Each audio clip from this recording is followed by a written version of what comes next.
What's going on, everybody? Welcome back. Today is Friday the 24th. Today will be my second episode of my first take. What's happening around the NBA, and it's 10 o'clock, and we're gonna tune in to ESPN. We're gonna listen to First Take, and I'm gonna give my honest opinion on topics that they're discussing. So let's go. Back to Milwaukee, being pissed. Like, you cannot fold. You gotta go out there and give everything you got. If we lose, we lose. Okay, cool. But we're not going to fold as a team, and that's not what we do. So Toronto can close out the East Finals tomorrow night at home.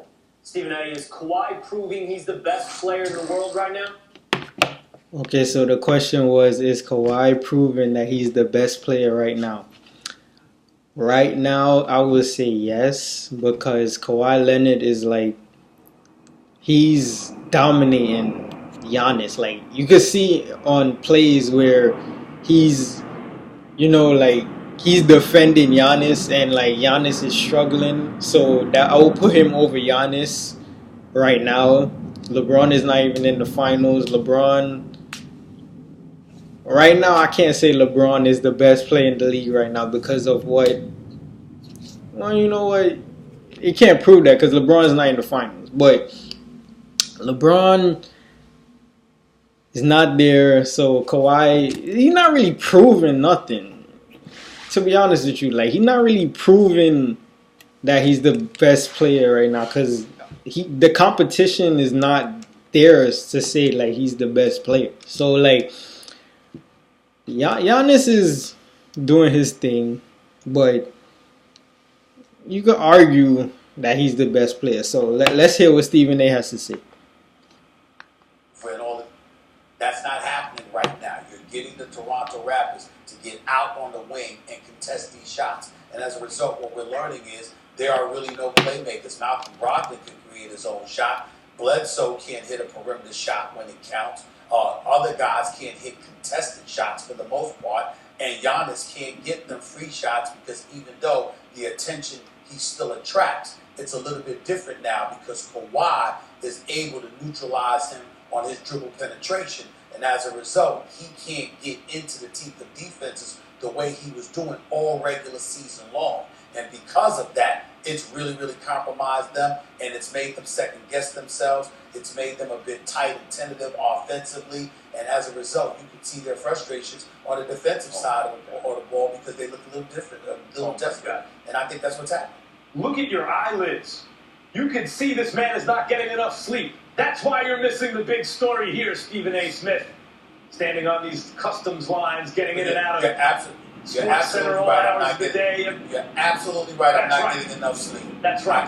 So that. You are not thinking straight on this issue. Let me explain. This is real easy. Here's the big picture. Kawhi Leonard is proving right now that the rankings of the constellation of stars in the basketball universe is rearranging. Kawhi 1, LeBron 2. LeBron James he put down the baton because he didn't make the postseason.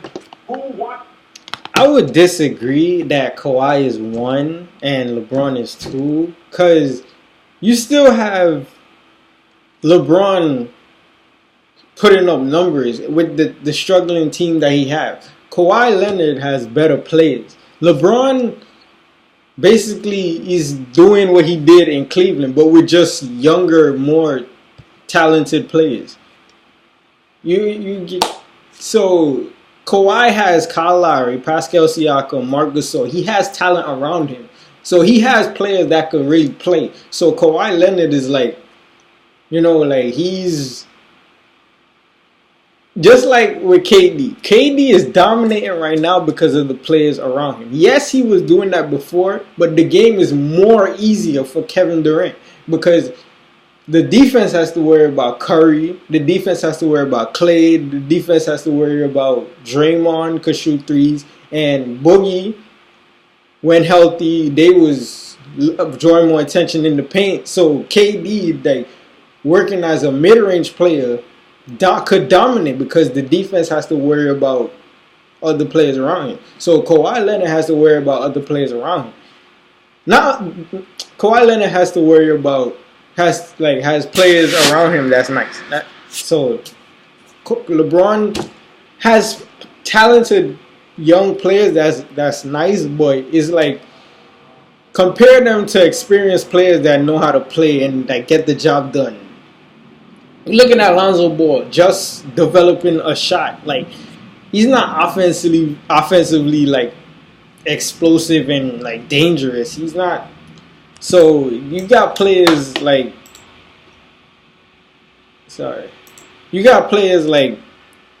Lonzo learning how to play still. Like he's not consistent. He's not dangerous yet. Ingram is just getting to be dangerous. Kuzma is he's not consistent. Like consistent with scoring and stuff like that. You got who else you got? You got McGee is not really a scorer. He's more of a playmaker for him. Like you got to playmake for him. You got Rondo is not really a scorer. He's a playmaker. Like LeBron still is the best player in my opinion. LeBron is still the best player. So let's go back to first take. On Giannis, he now has a 3-2 advantage on a superior team. Just won a road game, giving you, 36, 9, 7, and 2 steals? So Stephen A. Smith and Max Kellerman are arguing, and Max Kellerman is taking Kawhi Leonard's side. I haven't really noticed what Stephen A. Smith says, but usually they don't agree, so I'm just giving my side of this. Proving it right now. All right, enough's enough. Yes, I'm sleepy. Yes, I'm tired. All of that is true. But I'm still awake enough to recall that just 48 hours ago, you were saying the best player in the world conversation was being decided in this series between Kawhi and the Greek Freak. Now you don't even have the Greek Freak in the top 2, just 48 hours later. That's number 1. Number 2, you're big about bringing up years past, like when we talk about Golden State, you talk about 4 years ago or whatever. Well, guess what? 3 years ago, Kawhi Leonard was the Defensive Player of the Year. It was 2016. The Spurs were 67-15. They were 40-1 at home. And who did he lose to in the playoffs? KD. Number 3, when we sit there and we look at Kawhi Leonard and what he brings to the table, nobody's taking away the greatness that we see from him. He's absolutely phenomenal. That's not a debate. I'm simply pointing out the fact that this series against this Milwaukee Bucks team doesn't indicate to me that that's proof he's the best player in the world, okay? Like you go up against Golden State. I'm saying if we were having this discussion and he was doing these kind of things against the Golden State Warriors in the NBA Finals or something like that, I would consider it more of a plausible argument. As much as I respect the Milwaukee Bucks, I'm telling you, you can see not just their limitations, but the fact that they are due to have been here before, they are due to have not. And as the game wanes, it gets tight. That was true of the Celtics too, and Giannis did work, creating good quality shots for his teammates and beating them after losing Game 1 in Milwaukee, right? Like Giannis, it's not that Giannis is bad. By the way, the series isn't over. Giannis still has time to prove that he's better than Kawhi. Let's see him do it. But right now, it is Kawhi Leonard. The idea that the guy's time. Well, there are 2 more games. You mean 2? So in other words, I'm just saying, 2 days ago, you were saying this is going to determine the best player in the world. Now you're saying he's not. But 2 games from now, you could change your mind again? I don't understand what's so hard about this. These playoffs, this is the crucible. Like Stephen A., if 2 dudes fight, if there's a big... What gets me upset about Max Kellerman is like, he look at, like, if you not performing, though, like, on an MVP level every night, he's not gonna defend you. Like, for instance, Stephen A. Smith just said that a few nights ago that he was arguing that Giannis is the best player in the NBA. Now that Kawhi is dominating, he's trying to switch to Kawhi Leonard. Like, if you sticking to one player as the best player in the league, stick to one player and stop trying to jump from one player to another saying he's the best player in the NBA. Stick to one player.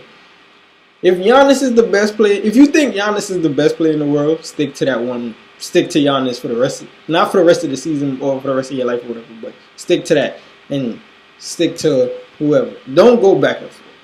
Double green team, baby. Way to go, Max. Way to go, Max. I do think that the world's best player ought to be decided on a bigger sample size than game to game. I do think it might take. Yeah, exactly. I want to say, I gotta go. I just want to say one more thing. I think the problem with. All right, I'll do it later in the show. I'll do it later. Guess what? We got an hour and 45 minutes to go. When the NBA Finals begin, First Take is on the road every step of the way, so join us live with special guests and giveaways. It all starts in the East. So if the Bucks win, we'll be a good city brewing in Milwaukee. And if the Raptors win, join us in Toronto at Scotiabank Arena in Maple Leaf Square. And when the series heads to Oakland, catch us at Lake Chalet on Lakeside Drive. It's First Take at the NBA Finals. You want to come on First Take? LeBron is apparently recruiting some big names. So why is one of these guys doubting his ability to land a top free agent? We'll debate it. Stephen A., what else do we have? I'm going to come on First Take. When we see KD on the court in the finals, Jalen Rose will tell us again, he should be prioritizing the finals over free agency. Plus, what do the Rockets need to do to fix things in Houston? And do the Cowboys or Ezekiel Elliott have the upper hand in his upcoming contract negotiation? All that and more coming up. First Take in the house. First Take in the house. Okay, so a news update. Okay, so as we know, Kevin Durant got hurt in, I want to say, he got hurt in game 3 or 4, if I'm not mistaken. If I got him wrong, drop it in the comments below which game. So he got hurt, and people say it's a sore quad injury or whatever, like a soreness, just a soreness. But a lot of people saying he tore his Achilles and he should be out for the rest of the season. But the Warriors not trying to announce that, so they just confirmed that he's gonna be out. Him and DeMarcus Cousins is gonna be out for game 1 of the 2019 NBA Finals. We don't know who they're playing yet, but him and DeMarcus Cousins are officially out, which I believe that Kevin Durant is trying to force it. He's trying to force a comeback. Well, which I think if he want to have a good career, I think he should. If he's seriously hurt and he's not saying it, I think he should just speak out, say I'm hurt. I'm gonna sit out for the rest of the season. If the Warriors win, they win. If they lose, they lose. You already got 2 rings with them, so you trying to go to another team anyway and try to get another championship. So if you win, you win. If they lose, they lose. So if they win, you still gonna get your championship. If they lose, you still gonna get, But I think more likely Boogie is the one to come back before Durant. In my opinion, I think Boogie is gonna come back before Durant. And if Boogie comes back before Durant, the Warriors really need to look at that 4 with Boogie, Draymond, and Cousins, and Curry, Clay, Draymond, and Cousins. I think the Warriors organization, I think they need to look at that 4, because we all know Kevin Durant is gonna leave. Kevin Durant might go to the Clippers. He might go to the Knicks. He might go to LA, which I doubt he's gonna go to the Lakers. I think he's gonna go. It's down to the Clippers, the Knicks, and maybe the Nets. Which I personally think, as I said before in my last video, I personally think Kevin Durant, there's a small chance. I'm a Knicks fan. I'm a ride or die Knicks fan. I'm not like Max Kellerman that gave up on the Knicks. No, I really think one day, Knicks fans say this all the time, but I really think that one day the Knicks is gonna do something. So I personally think that Kyrie, KD, and Anthony Davis could be a Knick in a Knick uniform next season. It all makes sense because for the past months now, like the Knicks been doing everything right. The only thing that we got wrong, I was gonna make a reaction video to the lottery, but that didn't make no sense, cause. So I personally think that they did everything right. They got a top 5 pick. We ended up being top 3. Right? We couldn't get Zion. All right. Every Knicks fan hate that. But you get the top 3 pick. They're trying to pair up. The Pelicans are trying to pair up Zion and Barrett. So if the Knicks could try to package a trade with the 3rd round pick to get Anthony Davis and get Kyrie and KD and keep certain assets, Knicks is going to be a team. Next is going to be a team. Right, first take is back. Let's go. From shops in Kellerman's, your adventure starts here. Let's hear the next discussion. Tomorrow night, Japan's Masayuki Ito is back in Kissimmee, Florida for the 2nd time to defend his WBO lightweight belt against former Marine Jamel Herring. Memorial Day weekend in our top-ranked boxing main event at 10 Eastern on ESPN and ESPN Deportes. You can stream the undercards on ESPN Plus in English and Spanish starting at 6:30 Eastern. It's sports time right now to go through with you while the Raptors and Bucks are slugging it out in the Eastern Conference Finals. You got the Golden State Warriors just sitting and chilling. Rest and recovery is a priority right now for a team that's missing a couple key pieces. Kevin Durant and Boogie Cousins probably won't be ready for the start of the finals, but it's not exactly breaking news for the Warriors. Nothing new to me. We've done all along. It's just how he responds, and so there's never been a point during this process where we've been able to say he's going to play on such and such date, and there still isn't. So we just keep going, keep moving forward. Marcus said good. He's going through the whole practice, and he doesn't have any more pain. Strength in his quad is good now. It's about conditioning, getting shots up, playing 5-on-5, playing basketball. Is there an expectation he will be available by Thursday? Up in the air. Yeah, it's up in the air. As for the rest of the team, Kerr says the Warriors will practice today and tomorrow. He says their focus will be on their game until they find out if they're playing. Let's get you back to Kerr. So KD's unlikely to play at the start of the NBA Finals when they begin next Thursday in either Toronto or Milwaukee. But Durant has a big summer ahead of him as maybe, I guess, between he and Kawhi, the #1 prize in the free agent market.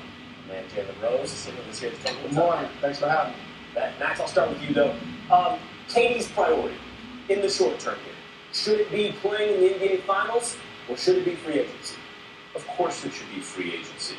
And I know what this sounds like, and I know a lot of players will even be like, no, it's the finals and this and that, because competitive athletes can be irrational at times in order to be great athletes. You know, it's the reason there are salary caps, by the way.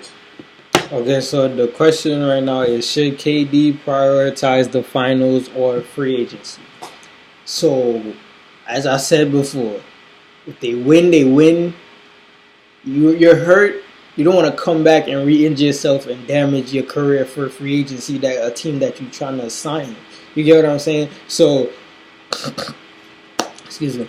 I think he should, if he's hurt badly, just sit out. If they win, they win. If they lose, they lose. You already got 2 championships. You're trying to rest yourself and get yourself ready to play with a next set of guys where you have to work extra harder to learn how these guys play and stuff like that. You got to be more dominant because you don't have Draymond, you don't got Curry, you don't got Clay on your team. Although you're going to have another set of superstars, but you have to, as I said, you have to, like, if you're hurt, just take the time off and just chill. Like, just take the time off, get yourself healthy for the next season, because in your head, you're trying to win more championships. You're trying to be the best player in the world. So you got to come back fresh and not come back a little rusty to say, oh, he hurt himself in the finals last year, but he still played again. Like he did to LeBron James. LeBron James, with his groin, he was supposed to be out for months. Like, mostly the end of the season. Like, the rest of the season he was supposed to be like out. But it's like LeBron James, you want to like toughen it out, but you can't. If you're KD, don't do that. You're not LeBron James. You don't have the muscle and the athleticism and all that like LeBron. So I say, take your time, get yourself fresh for next season because you're trying to win championships. So let's hear what they have to say. Here's what I'm going to say. Kevin Durant, it doesn't matter what happens to Kevin Durant. If you told 29 teams in the NBA, or at least 28, Kevin Durant is not available for the entire 2019-2020 season, they would still give him the max. You and I, Max, were on this show just days ago acknowledging that. So if we acknowledge that, and Will Kane, if I recall correctly, you are a part of that as well. KD is going to get whatever he's going to get, no matter what. I don't give a damn if he's injured and can't play, or if he recovers in time. It doesn't matter. So what it comes down to is this. What do you play for? Because guess what? I often use this analogy, Jalen. I got direct deposit for a reason. You know one of the biggest reasons I have direct deposit? Because I don't think about the money. Once I know it's there and I know it's coming, I'm good. It's everything else that I'm doing what I do for. And I believe that athletes are that way. Sure, when you get to the negotiating table and you're negotiating a contract, absolutely you're going to position yourself to get as much as you possibly can, the best deal imaginable. But once the ink is put down on paper, once you sign on the dotted line, now your competitive juices are flowing and you're about earning and validating what you contractually bargained for. And I think that's what premium, all-star, superstar athletes are made of. And I think Kevin Durant's one of those people. So let's calculate the injury. It's a calf muscle. It's not a tendon. It's not a ligament. It's something that's definitely going to heal. Usually in time enough for him to participate in the NBA final. If he's able to go that should be the goal. And I'm going to give you different reasons why. If he does not play, he now hears the chatter that has had him on Instagram the last couple of weeks. Remember when KD was healthy and he was averaging 35 and people like Stephen A. and myself were coming on television saying, he's the best player in the world. He's the guy we will build around. Then all of a sudden he got injured. And once he got injured, people started to say, are the Golden State Warriors better offensively without KD? Can they win a championship? You and I didn't do that. Absolutely not. And people start asking those questions. And you know what? He heard them. And he heard them so much, he got out his Twitter fingers, he got on IG, he started replying to people. And therefore, he has to come back during the finals, Max, because this is his chance to win 3 straight finals MVPs, because if he blows up in that series, he can still do it. And he can't afford for the team to win it all without him, because it clearly would bother him, the chatter that's going around for a player that we all foresee is going to leave what we consider the best dynasty going in the league, and yet we anticipate he's going to leave because he's not necessarily satisfied, even though they've won championships there. Max, let's all just take a quick breather. Because, Max, somehow you have managed to offend not just everybody at this table, of which I will include myself, but I would imagine everybody watching. Not everybody. There are players out there going, no, right on the money. Max, you've reduced this competitive environment into match. You reduced it into a TV show, and you didn't peer into some darkness that we can't see. Man, this is why they play. And as Stephen A. now Jed both point out, it won't cost KD a dime. It's not why they play. They play for the money. They're not just playing in the park for nothing. They're playing for hundreds of millions of dollars. And it's naive to think that they just play for the love of the game. Not that they don't love the game. Not that they're not competitive. But the money, it's a profession. It's a profession. Look, I'll agree with Stephen A. about the money. I think you win that point, Stephen A., because I do agree with that. When you think about it, KD is worth so much more than the max contract that people would pay for him to sit down for a year, because if you prorate the money, he's just getting paid instead of $40 million a year, $60 million a year, whatever, and anyone would do that because his salary is kept artificially low, even with a max deal. So I agree with that. Ultimately, it's not really about the money. Let's say it's about, in this case, let's say it's just about the competition. Okay, so I'm not trying to make this video long, so I'm just like pause this for now and like try to end this video. So okay, like news in the NBA. Okay, so the the All-NBA teams have been announced, right? So the first team is Curry, Harden, Giannis, Paul George, and Jokic, right? And the second team is, I believe, it's Kyrie, Dame, Kevin Durant,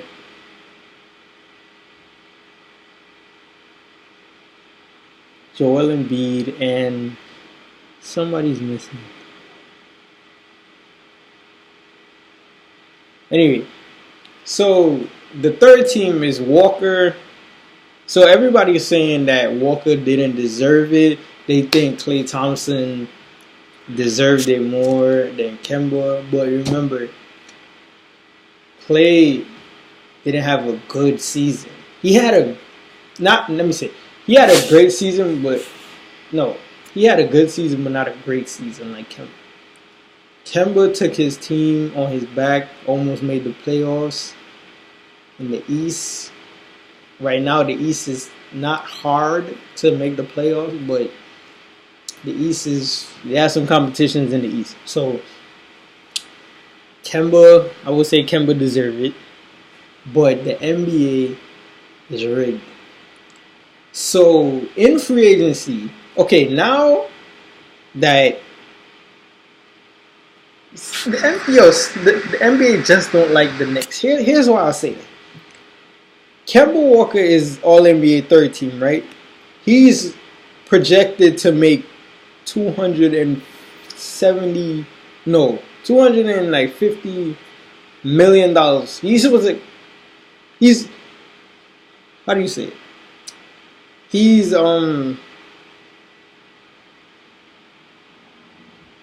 now, like, he could now get a 5-year deal with $250 million deal. He's qualified. Yes, there we go. That's the word I was looking for. He's now qualified for a max contract, a 5-year contract, because he made All-NBA 13. So, right then and there, he is up to him and Charlotte to make that decision. To give him, well, they're going to give him because they have nobody whatsoever to build a team around. So they're going to give him that max contract. But the NBA taking off talent, the NBA right there, they're taking off talent in the free agency market. So there's going to be less guys available for teams to look at. And if KD says, okay, I'm going to the Clippers, you know what, fuck the Knicks, I'm going to the Clippers. If Kyrie says, fuck the Knicks, I'm going to LA, join LeBron, which I don't want to happen, because why would you leave LeBron, make a team, build a team, leave LeBron, join your own team, and then go back under LeBron's shadow? Like, that just so, like, retarded to me. Like, that don't make no sense to me. So, if Kyrie says, fuck it, I'm going to LA. If Kawhi says, you know what, I'm staying in Toronto. Who else a free agent off my head? Butler. If Butler says, hey, I'm about to go join LeBron, me and Kyrie, we about to go join LeBron in LA. If Anthony Davis says, hey, I like you here, or I'm about to go to LA, where does that leave the Knicks? See, the NBA don't like the Knicks, bro. The NBA do not like the Knicks. Like, for some reason, I don't know. They like LA, which, no, they don't like LA. It's just that, like, stuff happens now because years ago, when Chris Paul was about to get traded to LA, the NBA vetoed the trade. Why? And then years after, you let LeBron, although you could, but the NBA should veto signings too, because you got so much talent on one team. Like, they should just have a rule where, well, you can't really have a rule because players like downgrade and upgrade. So it's like you never know. Like, I was about to say, like, they should like have, like, if you're an all-star, you can't have like 4 all-stars on one team. Like, but then again, you never know. Like, then again, you can't predict that. You can't predict that. So they vetoed the Chris Paul trade, but later on they let LeBron, Bosh, and Wade join on the same team. The NBA gave LeBron a ring. The NBA saved LeBron's legacy, but that's another discussion for another day. That's another discussion for another day. If you want something for me to debate about, drop it in the comments below. Like this video, share it, comment, like it again, share it again, comment again, and that's it for me today. I will see you guys another time. Peace.